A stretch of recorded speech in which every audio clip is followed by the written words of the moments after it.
कधी असं झालंय का?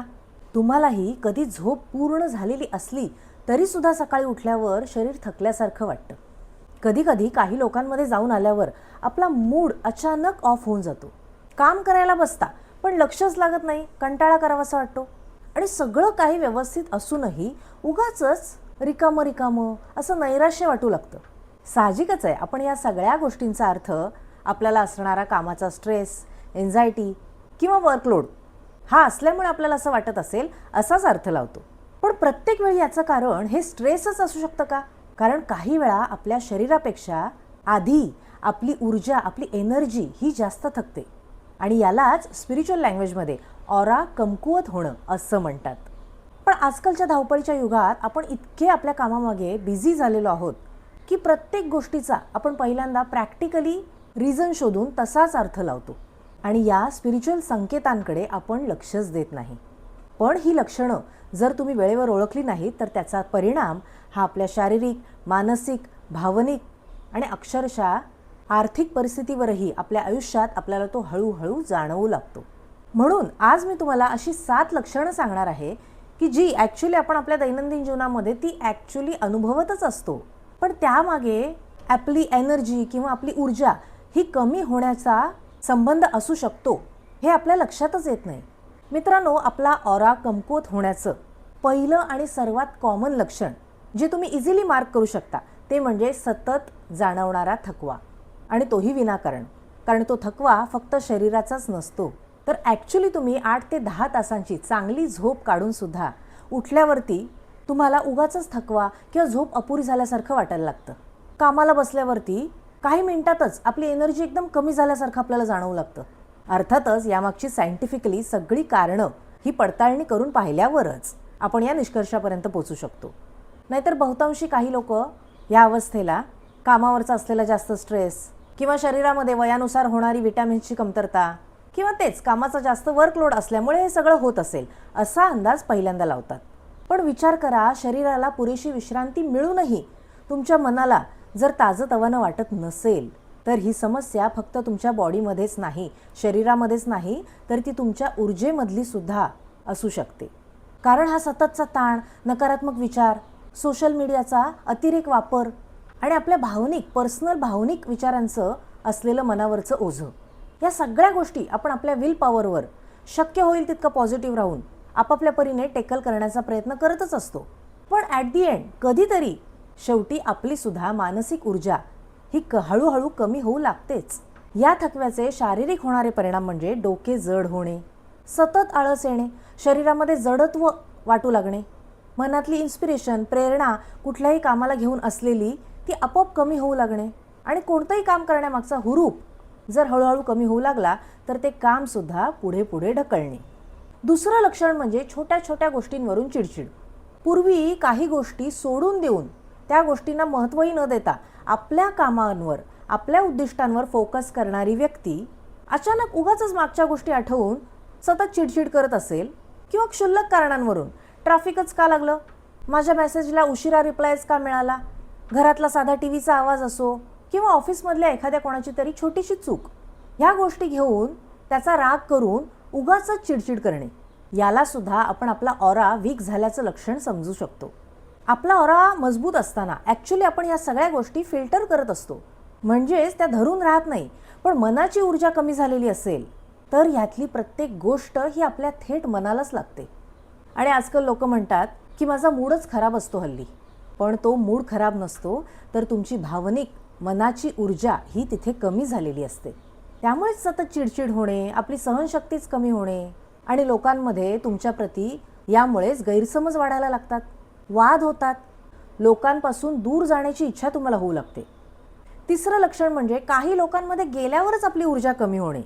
म्हणजेच काही कारण नसताना, ॲक्च्युली तशा पद्धतीची काहीही वादळं आपल्या आयुष्यात चाललेली नसताना सुद्धा काही लोकांच्या सानिध्यात जाऊन आल्यावर, घरी आल्यावर आपल्याला उगाचच एकटं बसावं असं वाटतं, शांत बसावं, कोणाशीही बोलण्याची इच्छा होत नाही.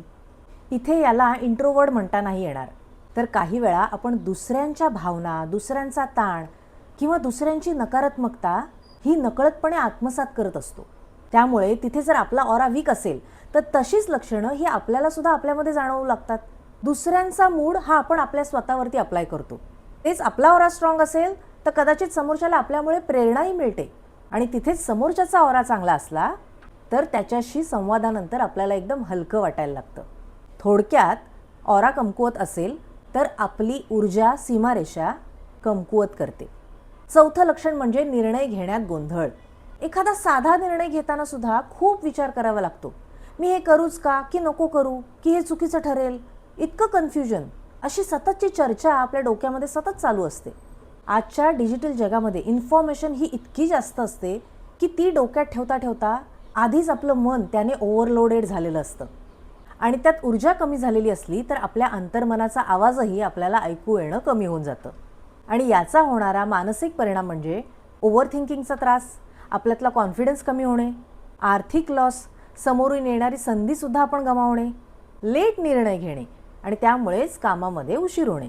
पाचवं लक्षण म्हणजे सतत नकारात्मक विचार करणे. काहीही घडलं तरी पहिला विचार मनात निगेटिव्हच येणे. माझ्याच बाबतीत असं का होतं, माझ्याशीच लोक विरोधात का जातात. जेव्हा मनाची इंटरनल शक्ती ही जेव्हा कमी होऊ लागते ना, ऊर्जा कमी होऊ लागते, तेव्हा आपला मेंदू नकारात्मक शक्यता आधी शोधू लागतो. म्हणून काही लोक बघा ॲक्च्युली पॉझिटिव्ह सिच्युएशनमध्ये असूनही निगेटिव्ह परिणामांचीच कल्पना जास्त करतात. सहावं लक्षण म्हणजे पैशांचे अडथळे येणे. पैसा ही गोष्ट ही चलनवलनाचं एक साहित्य किंवा टूल हे जरी असलं तरीसुद्धा ती एक एनर्जी आहे. तुम्ही जसा तिच्या बाबतीत विचार करता तशाच पद्धतीने ती तुमच्या आयुष्यात तिची उपलब्धता कमी किंवा जास्त अशी दाखवते. ही गोष्ट कायम लक्षात ठेवा. आता हे झालं एनर्जी लेवलने तुम्हाला समजवणं. पण प्रॅक्टिकली बघायचं झालं तर जेव्हा तुमचं मन थकलेलं असतं, जेव्हा तुमचं मन निरुत्साही असतं, तेव्हा तुमचा कोणत्याच कामामध्ये फोकस होत नाही. त्यामुळेच कामामध्ये चुका वाढतात, प्रोकास्टिनेशन वाढतं, आलेल्या नवीन संधी दिसतही नाहीत आणि त्याचा थेट परिणाम तुमच्या बिझनेसवर म्हणजेच तुमच्या उत्पन्नावर आणि तुमच्या आर्थिक वाढीवरही दिसून येतो. सातवं आणि शेवटचं लक्षण म्हणजे प्रार्थना, ध्यान किंवा सकारात्मक विचार यापासून दूर जाण्याची इच्छा होणे किंवा या गोष्टींमध्ये मन न लागणे. पूर्वी आवडणाऱ्या गोष्टी अचानक आता कंटाळवाण्या वाटू लागतात. ध्यान लागत नाही, नामस्मरण होत नाही आणि आतून एकदम रिकेपण म्हणजे रिकामपण असं काहीतरी जाणवू लागतं.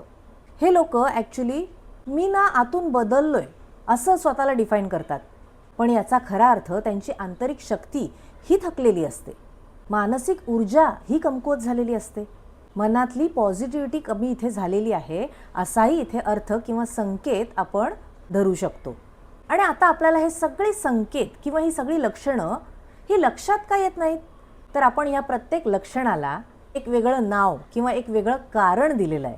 ते म्हणजे थकवा जाणवतोय कारण झोप नीट झालेली नाही आहे, चिडचिड होते कारण मूड खराब आहे, विचारात गोंधळ होतोय कारण ओव्हर थिंकिंग आहे, एकटेपणा जाणवतोय कारण सोशल ब्रेक हवा आहे आणि आर्थिक अडथळे येत आहेत का तर म्हणे नशीब खराब आहे, नशीब साथ देत नाही आहे. पण या सगळ्या गोष्टींचं एकच मूळ कारण असू शकतं, ते म्हणजे तुमची ऊर्जा असंतुलित झालेली आहे किंवा एनर्जी इम्बॅलन्स आहे. आता ही एनर्जी बॅलन्स करायची म्हणजे नेमकं काय करायचं, तर काही नाही.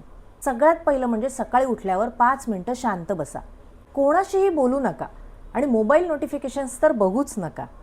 फक्त आपल्या श्वासावर लक्ष केंद्रित करा आणि हळूहळू उठून आपल्या कामाला लागा. दिवसातून एकदा तरी कृतज्ञता व्यक्त करा. कंप्लेंट नको, जे काही आहे त्याबद्दल आभारी राहायला शिका, कारण एवढूशा भावनेनेही मन हलकं होतं, आनंदी होतं आणि समाधानी राहतं. आणि महत्त्वाचं म्हणजे नकारात्मक वातावरणापासून थोडीशी मर्यादाच ठेवा. प्रत्येक वाद किंवा प्रत्येक बातमी किंवा प्रत्येक चर्चा ही तुमची एनर्जी घेतेच असं नाही, पण ज्या वेळेला तुम्ही इमोशनली त्या गोष्टीमध्ये मनापासून इन्व्हॉल्ड होता तेव्हा ही शक्यतासुद्धा नाकारता येत नाही. कारण इमोशन्स म्हणजेच भावना आणि भावना म्हणजेच व्हायब्रेशन्स, तुमची एनर्जी. आणि हे संपूर्ण विश्व, हे संपूर्ण आपलं आयुष्य म्हणजेच तर सगळा व्हायब्रेशन्स आणि एनर्जीचा असतं गेम आहे. म्हणून लक्षात ठेवा, या 7 लक्षणांपैकी 3 किंवा त्यापेक्षा अधिक लक्षणं जर तुम्हाला तुमच्यामध्ये जाणवली तर स्वतःला दोष देऊ नका. थोडं थांबा, स्वतःकडे लक्ष द्या आणि तुमची आंतरिक शक्ती पुन्हा जागृत करा. आणि यासारखेच स्पिरिच्युअल आणि मनाची ऊर्जा वाढवणारे पॉझिटिव्ह व्हिडिओज जर तुम्हाला पाहायचे असतील तर आपल्या चॅनलशी कनेक्टेड राहा. कसा वाटला तुम्हाला आजचा व्हिडिओ मला नक्की कमेंटमध्ये सांगा. आवडला असेल तर लाईक करा, शेअर करा. भेटूया अशाच एका नव्या पुढच्या व्हिडिओमध्ये एका नव्या एनर्जीसह. तोपर्यंत बाय.